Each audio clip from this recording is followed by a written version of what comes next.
Olá, gente, tudo bom? Estamos aqui unidos mais uma vez para a nossa aula de português. Hoje a gente tem aí com um assunto quase que novo, né? Porque é uma ramificação dos verbos que a gente estudou há 4 aulas aí atrás. Lembrando que nossa última aula foi sobre vozes verbais. A gente vai retomar esse assunto também um pouco hoje, quando for abordar uma das regras do assunto, que é concordância.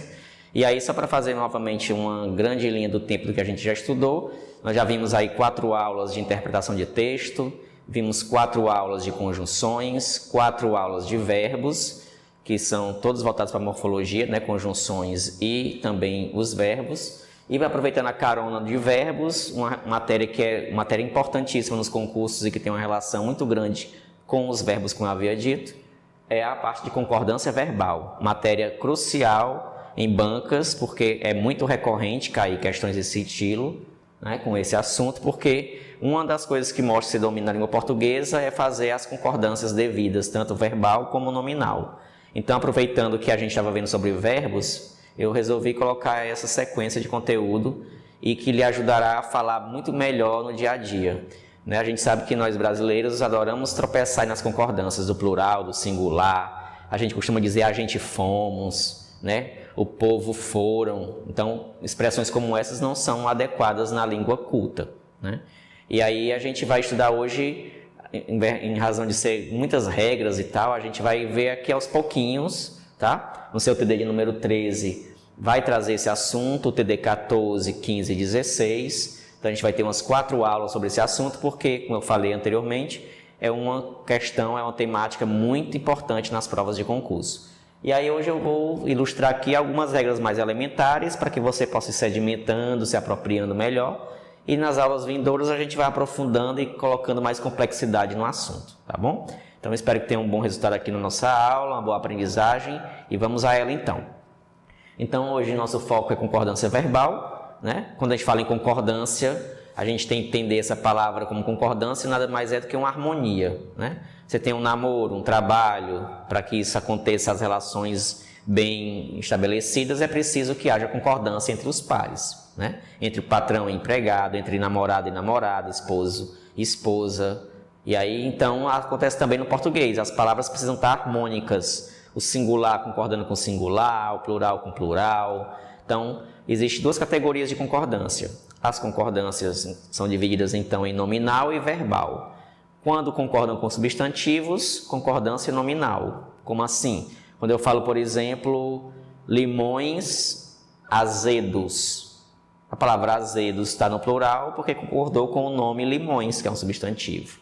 Isso é concordância nominal. Mas o nosso foco hoje é a concordância verbal, que está centrada no verbo. Ou seja, os verbos estão ligados e concordando diretamente com o seu sujeito. Se o sujeito é um singular, o verbo ficará no singular. Se ele é plural, a regra tem que ser plural. Então, a regra elementar basicamente é essa. Então, a gente vai agora fluir aqui na aula. Eu trouxe bastante análises para a gente ver aqui nessas telas. E aí, a gente vai aprofundando, como eu disse, nas demais aulas. Então, você vai fixar o seu olhar agora para a tela comigo aqui. E, como eu havia dito, né? A regra geral da concordância é que o verbo ele tem que estar em harmonia, em consonância com o sujeito. Sujeito no singular, verbo no singular. Sujeito no plural, verbo no plural. E aí a dica para a gente descobrir, primeiramente, para fazer uma boa concordância adequada, é você observar quem é o sujeito. E para que você descubra quem é o sujeito daquela ação verbal, você primeiro tem que achar o verbo da frase. Lembrando que nós já estudamos sobre verbo, são palavras que indicam ação, estado, né? Ou fenômenos naturais. E aí a gente faz a pergunta para esse verbo. Quem ou o que? E aí você descobre quem é o sujeito. Quando eu digo João pula corda, aí você pergunta, quem pula corda? João, né? O cachorro mordeu o vizinho. Quem mordeu o vizinho? O cachorro. Então, observe que essa pergunta que tem aí nesse pequeno organograma em azul, o que e quem, ajuda você a descobrir primeiramente quem é o sujeito, para em seguida descobrir se a concordância está correta ou não. E aí eu vou mostrar para vocês agora uma tela que vocês vão procurar o erro de concordância para mim nessa tirinha que eu vou mostrar em seguida. Então aqui eu vou ler, vocês vão descobrir onde é que está o sujeito da situação que eu vou relacionar e se há que tipo de erro aí presente? Tem aí uma imagem, uma charge, não uma tirinha, desculpe aí, né? Uma charge em que fala sobre um período que nós vivemos há algum tempo, que foi a Copa do Mundo, aqui no Brasil. E aí temos aí a seguinte situação. A lei geral da Copa é boa ou ruim para o Brasil? Os deputados acham que é bom, então deve ser ruim. Fora a crítica aí entre política, futebol, vamos nos ater aqui à regra de concordância. Frise no segundo comentário. Os deputados acham que é bom. Aí você vai fazer aquela seguinte pergunta que nós havíamos dito anteriormente. Quem acha que é bom a lei da Copa? Você vai chegar à conclusão de que é os deputados. Os deputados, portanto, é o sujeito. Se ele é o sujeito, então, olha aí, sujeito no plural, os deputados. E aí o verbo tem acha. Eu falava agora há pouco que a concordância verbal, ela se fundamenta nisso, numa relação harmoniosa entre sujeito e verbo. Você viu aí primeiramente que está fácil, né?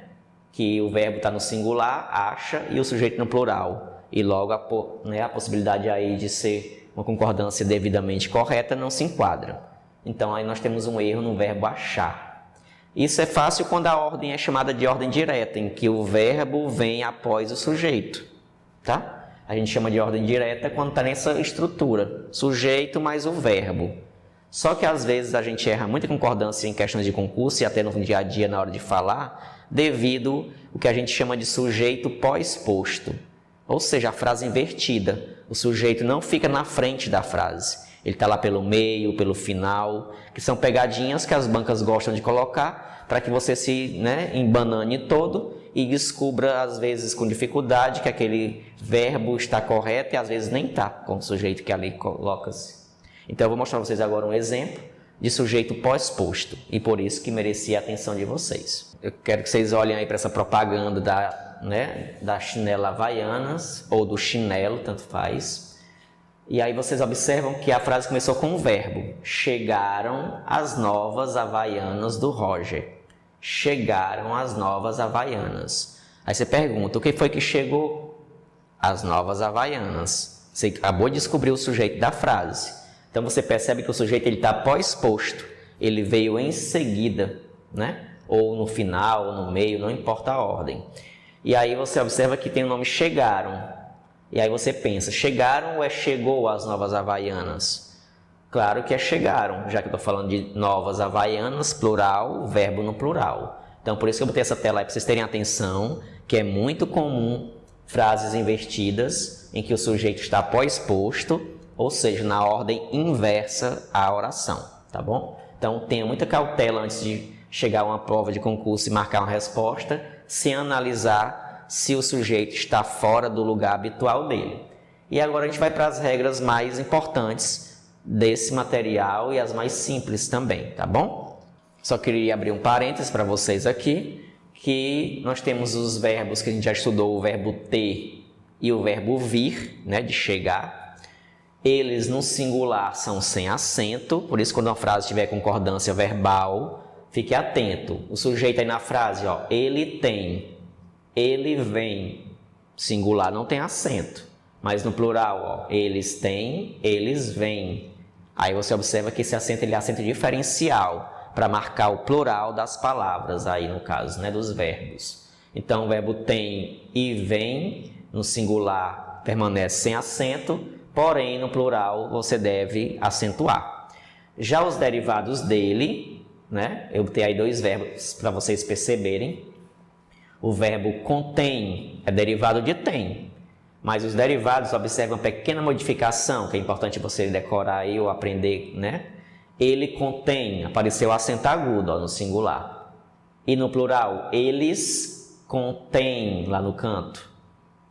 Então observe que no singular, os derivados dos verbos citados anteriormente, o verbo ter e vir, quando for os derivados deles, tem acento tanto no singular quanto no plural. Só muda que no singular é agudo e no plural é circunflexo.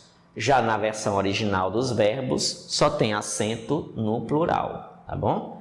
Atenção que isso aí é muito comum e eu coloquei questões no TD de vocês sobre isso. E agora nós vamos para a nossa primeira regra de concordância. Está no seu material inúmeras regras, mas a gente vai, como eu disse, aos poucos, gradualmente entendê-las. E a mais fácil de agora que nós vamos poder analisar aqui é quando nós temos concordância em que o sujeito é um coletivo. Dá uma ideia de, vamos dizer, quantidade, certo? E que transmite essa ideia de conjunto. E aí, como é que a gente faz a regra? Observe aí o exemplo que eu recortei para vocês. A multidão gritou pelo rádio. Estão vendo aí em azul? A multidão gritou pelo rádio. Então, quando você observa essa frase aí, quem foi que gritou pelo rádio? A multidão. Multidão é um coletivo. Embora dê a ideia de muitos, mas a regra no português é o seguinte: quando o sujeito for um coletivo, o verbo deve ficar no singular. Por isso que a multidão gritou e não gritaram. O povo saíram correndo. Está errado uma frase como essa. Agora, observe uma pequena modificação. Se você colocar o coletivo com uma característica consecutiva, fica variável a possibilidade de deixar no singular ou no plural. Fica facultativa. Veja lá em amarelo para mim na tela. Ó. Tem aí, a multidão de fãs gritou. Como eu coloquei de fãs, especificando a multidão, eu posso também fazer a concordância com fãs. Então, eu posso dizer que a multidão de fãs gritou, concordando com multidão, como eu também posso dizer a multidão de fãs gritaram. Então, a regra número 1, coloque na sua cachola, quando tiver coletivo, o sujeito, você deixa no singular. Porém, se esse coletivo estiver especificado, você coloca, tanto faz no singular como no plural, facultativo. Então, só mais um exemplo para ficar mais claro na cabeça de vocês. Quando eu digo a manada correu, a manada correu. Aí, singular, porque só tem o coletivo manada. Mas se eu disser a manada de bois, de búfalos, aí eu especifiquei. Aí eu posso concordar no singular ou no plural, tá bom? Vamos para a regra seguinte, mas aí eu vou testar uma coisinha com vocês logo logo. Acabamos de falar com vocês sobre a regra de concordância em que aparecem coletivos. E aí vamos ver se ficou mesmo claro o que eu disse com essa questãozinha que tem da Cesgran-Hill. Aí tem, daqui a mais 50 anos, é possível que a maioria das pessoas encontre a felicidade. Aí tem assim, a concordância verbal destacada, encontre, né, no caso em vermelho, está errada ou está certa? Vamos lá. É possível que a maioria das pessoas, maioria é um coletivo, maioria, minoria, tá? Além de coletivos que a gente conhece tradicionalmente, expressões que indicam quantidade, como essa daí, maioria, minoria, certo número, certa parcela, certa quantidade, expressões como essas, a gente pode fazer a regra da questão anterior, concordando no singular ou no plural, se vier especificado, tá? Então, observe aí, ó. A maioria de quem? Das pessoas, veio especificando. Então, como tem o coletivo maioria e tem das pessoas, lembra que eu falei agora há pouco? A concordância ela é facultativa. E aqui a questão diz que a concordância está errada. E, na verdade, não está. Ela é facultativa. Então, a concordância está errada? Não está. Tá bom? A concordância está certa. Outra regra importante que nós vamos agora entender, e muito fácil, né? Já vimos uma, coloque na sua cabeça aí para mentalizar e organizar mentalmente que nós estamos estudando. A primeira regra foi que quando houver coletivos, você faz o quê? Deixa o verbo no singular. Coletivo especificado, facultativo, singular ou plural. Agora, quando a gente tem nomes próprios que são de natureza já no plural, como Estados Unidos, Minas Gerais, né? Arquipélago de, vamos dizer, Galápagos, que é um nome já no plural, Alagoas é um nome no plural, Correios é um nome no plural. Então, quando houver nomes que já são de natureza no plural, a concordância ela é feita de maneira muito fácil. Os verbos ficam de que maneira quando você fizer uma frase? Olha o jornal aí como foi feito, a manchete. Estados Unidos deixam a Síria e abandonam os curdos. Essa manchete ela está errada, o jornal errou a concordância aí. Por quê? Porque quando tiver nomes no plural, nomes próprios, o verbo deve ficar no singular. O verbo só fica no plural se ele vier um artigo, um termo especificando antes. Como você observa aqui na tela bem ao lado, ó. Os Estados Unidos exportam. Aí está correto, porque tem um artigo, os. As Minas Gerais exportam. Está correto o verbo no plural porque concordou com o artigo. Então a regra é muito simples. Nomes que são o sujeito já no plural, o verbo fica no singular, embora isso aconteça. Mas se vier o artigo especificando antes, deixe-o no plural. Olha embaixo como aqui Estados Unidos exporta e Minas Gerais exporta. Está correto no singular porque não tem artigo. Se vier, você deve deixar no plural. Bora ver mais um exemplo. Então, para ficar mais nítido e consistente o que eu disse, olha a tela lá no canto sobre as férias. As férias fazem bem. Observe que o nome férias já é plural de nascença. Então, o correto é vocês dizerem as férias fazem bem. Mas se você não botar o artigo, também fica correto. Porém, sem o artigo, o verbo tem que ficar no plural, no singular, desculpa. Férias faz bem. Quer ver outro exemplo que a gente fala errado no dia a dia? É a palavra óculos. Óculos é o nome no plural, que é cada partezinha da lente que você tem. Aí você perdeu o óculos pela casa, né? Aí você diz assim, cadê meu óculos? Está errada essa frase. Porque ali é mais de um.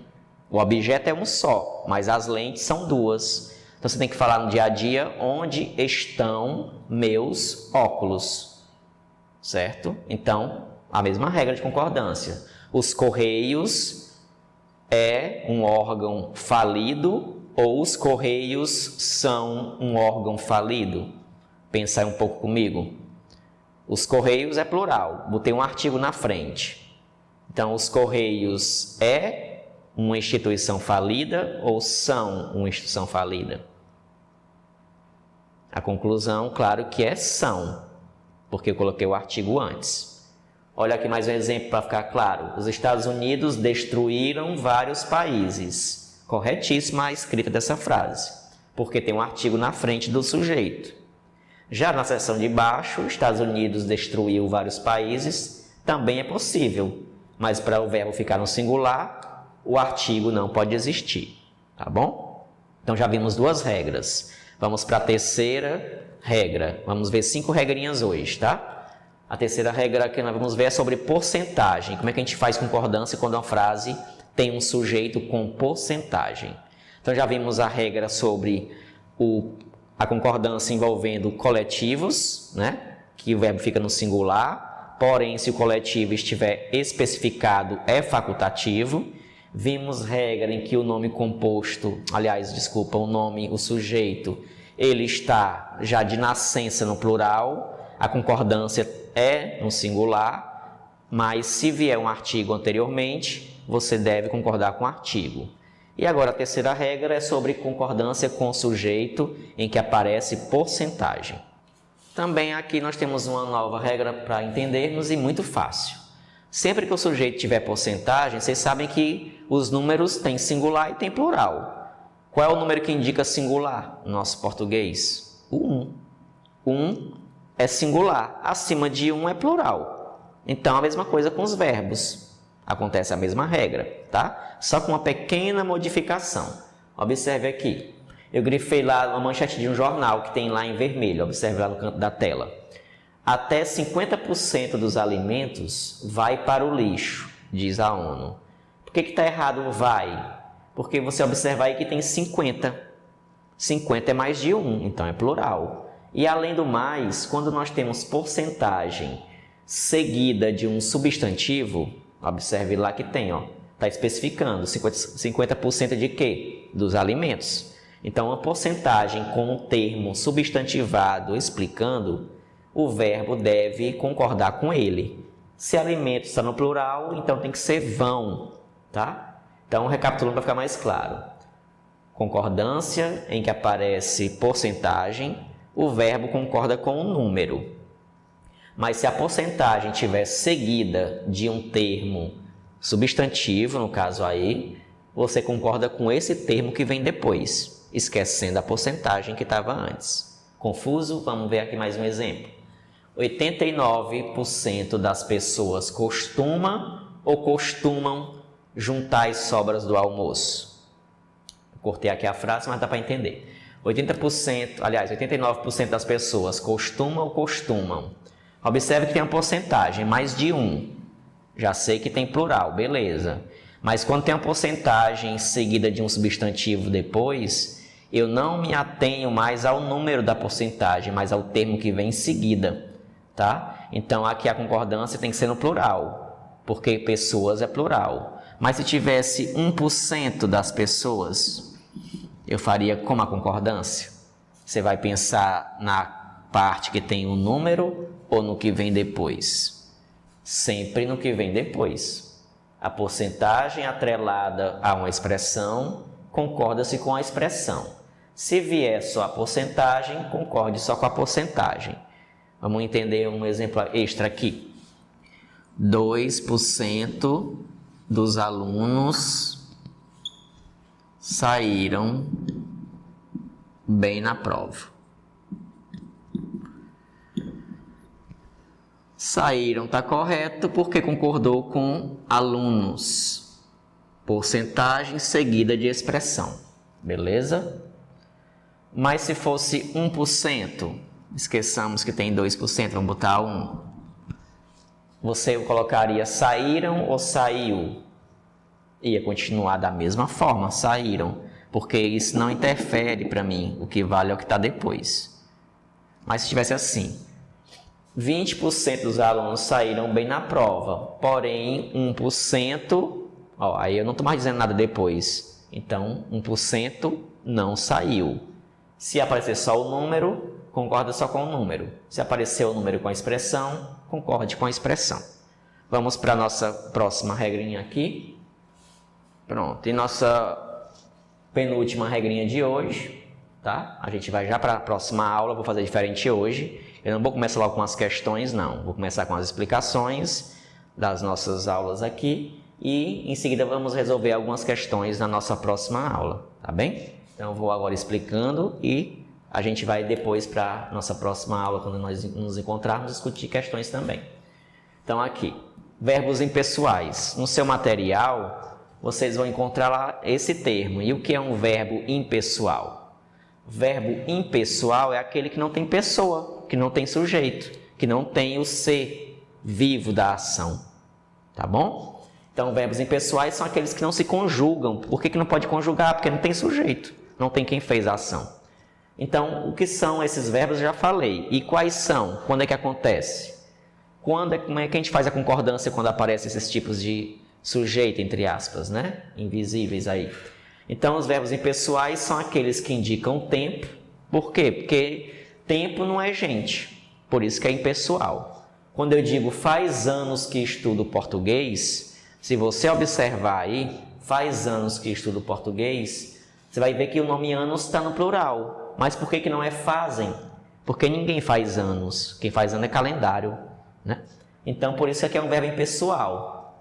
Sempre o verbo fazer fica no singular, embora o nome consecutivo esteja no plural, se ele estiver dando essa noção de tempo. Faz anos, fez frio, certo? Então, o verbo fazer, indicando o tempo, ele é um verbo impessoal e não tem plural. Ele é um verbo intacto e invariável. Observe aquela figurinha lá no canto, Choveu muito este mês. Por que está certo ser no singular? Porque ninguém chove. Os verbos que têm a ver com fenômenos da natureza são também chamados de verbos impessoais. Chover, nevar, trovejar, relampejar.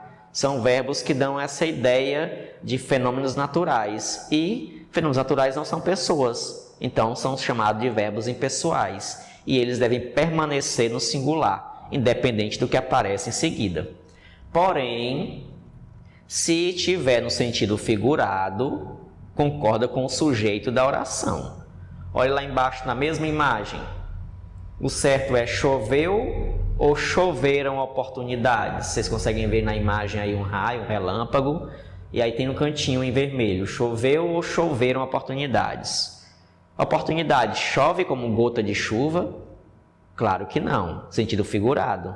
Aí você pergunta, o que foi que choveu? Oportunidades. Oportunidades não está no plural? É o sujeito, ó. Oportunidades choveram.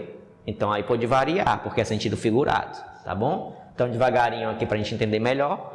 Quando houver verbos impessoais, eles não têm variação, porque não tem sujeito. E por isso ficam intactos e invariáveis. E quais são eles? Verbos que têm a ver com o fenômeno da natureza. O verbo fazer indicando o tempo, está no seu material, na aula 13, é só dar uma olhada. E nós temos ainda, né, além desse verbo aí, o verbo haver.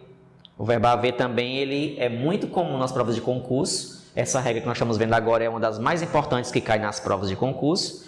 E o verbo haver, observe nesse exemplo que eu tenho aqui com vocês. Há séculos não vou ao cinema. Há séculos. Aí um concurseiro vai analisar. Séculos é plural.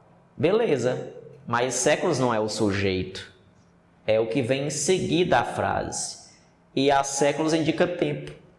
Sempre que você pegar o verbo haver e puder substituir por existir, esse verbo ficaria no singular, o verbo haver. Então, o verbo haver como sinônimo de existir, você troca um pelo outro. Se encaixar legal, deixe no singular. Ó. Existe, tem séculos que eu não vou ao cinema. Né? Então, cabe bem aqui a expressão, por isso singular. Então, para fechar essa regrinha, verbos impessoais não têm variação, que são 3 importantes. O verbo fazer, indicando tempo, clima, né? O verbo ser também é assim, tá? O verbo que tem a ver com o fenômeno da natureza, chover, nevar, trovejar, e o verbo haver. Esses 3 são importantes, tá bom? Então, vamos já seguir mais aqui adiante dessas regras. Já vimos aqui até o momento 4 regras. Vamos recapitular então. A gente viu a regra sobre os coletivos, em que coletivo fica o verbo no singular. Porém, se ele tiver especificado, você faz a concordância facultativa. Vimos a regra de número 2, quando nós temos nomes próprios, em que o sujeito é nome próprio, sem um artigo antes, fica no singular. Se vier um artigo, fica no plural. Regra número 3, quando o sujeito tem porcentagem, a gente concorda com o número se vier só a porcentagem no texto. Se vier a porcentagem mais um termo depois, um substantivo, uma expressão substantiva, concorda-se com ela. E a regra número 4, que a gente viu aqui, verbos que indicam fenômenos da natureza, verbos que indicam, no caso, tempo, clima, são invariáveis, a não ser quando estiver no sentido figurado os verbos que envolvem a natureza ou o clima, tá bom? E aí a gente vai agora para a nossa última regra, e aí encerrar nossa aula de hoje. Como eu disse, nós não vamos desenvolver questões no momento. E aí no nosso próximo encontro eu vou reforçar mais isso aqui e vamos resolver as questões do TD de número 13 que estava feito por vocês também lá, tá bom? Então vamos só para a última regra para a gente finalizar aqui. Antes de passar para a nossa última regra, eu só quero testar se ficou claro essa penúltima que nós fizemos. Olha o verbo fazer aí. Fazem 10 anos que colocamos as nossas dentaduras no mesmo copo. Ou seja, uma figura de linguagem quer dizer que as pessoas se casaram, né? Se juntaram. Fazem 10 anos. Aí você vai pensar, quem é que faz 10 anos? Não dá para saber, não aparece aí. E 10 anos não é o sujeito, embora esteja no plural. Ninguém faz 10 anos. O tempo é que faz isso. Então é um verbo impessoal, o verbo fazer. Está indicando o tempo aqui. Né? Aí ele está perguntando se está certo dizer fazem ou o correto seria dizer faz. Você com certeza vai chegar à conclusão de que o verbo está errado. Indicando o tempo, ele é um verbo impessoal. Né? Cuidado para não confundir com a expressão. Ó. Eles fazem aniversário. Claro que aqui o verbo fazer pode concordar, porque tem um sujeito. Ó. Eles. Mas na situação aqui de cima não tem. Então a questão aqui está certa ou está errada? Fazem 10 anos? Claro que está errada. Tá bom? Então vamos para a nossa última regra para finalizarmos aqui. Pronto. Nossa última regra tem a ver ainda com essa sequência da anterior, que são dos verbos impessoais. E uma observação está no seu TD de número 13, eu coloquei lá essa parte, essa observação, quando aparecer o verbo existir. Bote na sua cabeça que o verbo existir ele concorda com o que tiver como sujeito, certo? Ele faz a concordância correta e devida. O verbo haver não, mas o verbo existir sim. E vocês sabem muito bem que eu já falei anteriormente que o verbo haver, quando puder substituir por existir, ele fica no singular, no caso o verbo haver. Mas o existir ele concorda com o seu sujeito. Olha a expressão que eu vou escrever aqui.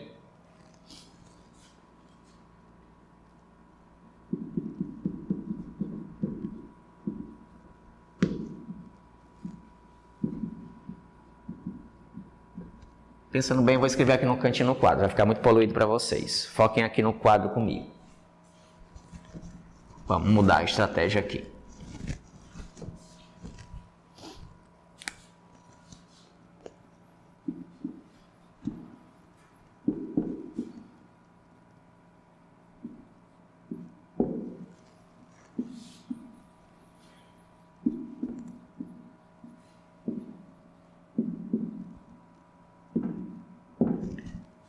Conseguem ver comigo essa frase aqui que eu escrevi? Existem inúmeras razões para ser feliz.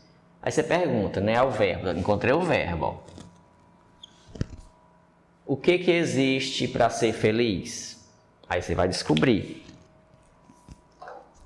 Inúmeras razões.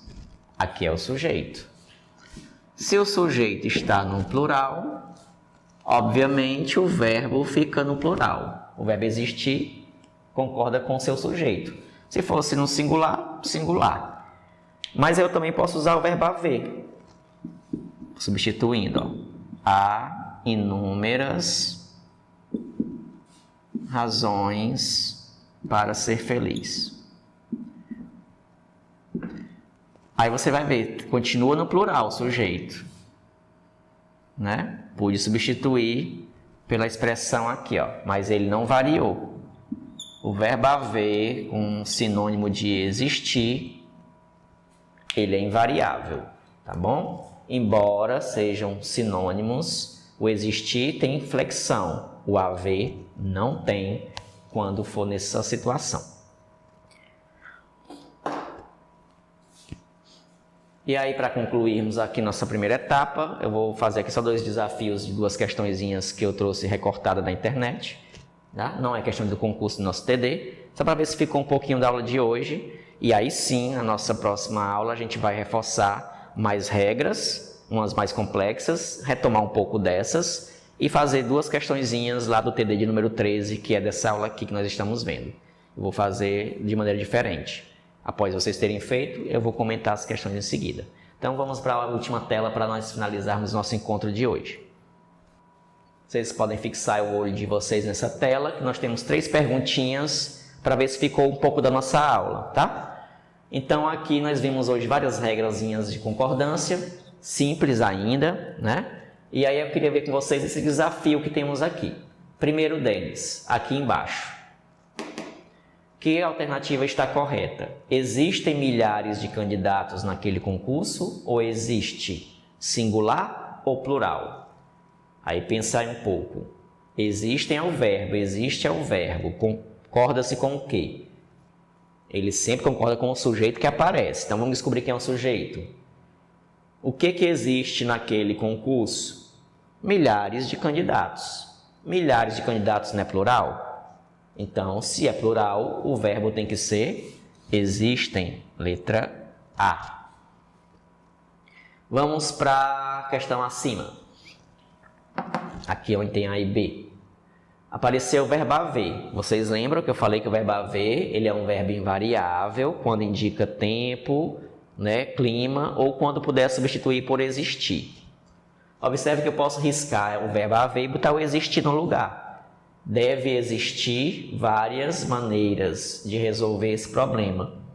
E também eu posso dizer, devem existir várias maneiras. Substituir legal. Então eu sei que o verbo haver se encaixa aqui. Só que quando tiver o verbo haver, a locução verbal que antecede, ou seja, o verbo auxiliar, também permanece igual a ele. Se ele é um verbo que é invariável, o seu irmão gêmeo vizinho também tem que ficar invariável. Embora várias maneiras estejam no plural, o certo é deve haver, tudo no singular. Então, para ficar mais claro, o verbo haver, com sua locução, com o seu auxiliar, também respeita a mesma regra de singular, tá bom? E aqui a gente finaliza nosso encontro de hoje. A gente vai se ver logo logo no nosso TD de número 14, que vai falar um pouco mais aprofundado desse tema. Então, um forte abraço, bons estudos. Esse assunto é importantíssimo e muito recorrente nas provas. Então, estude e até o próximo encontro.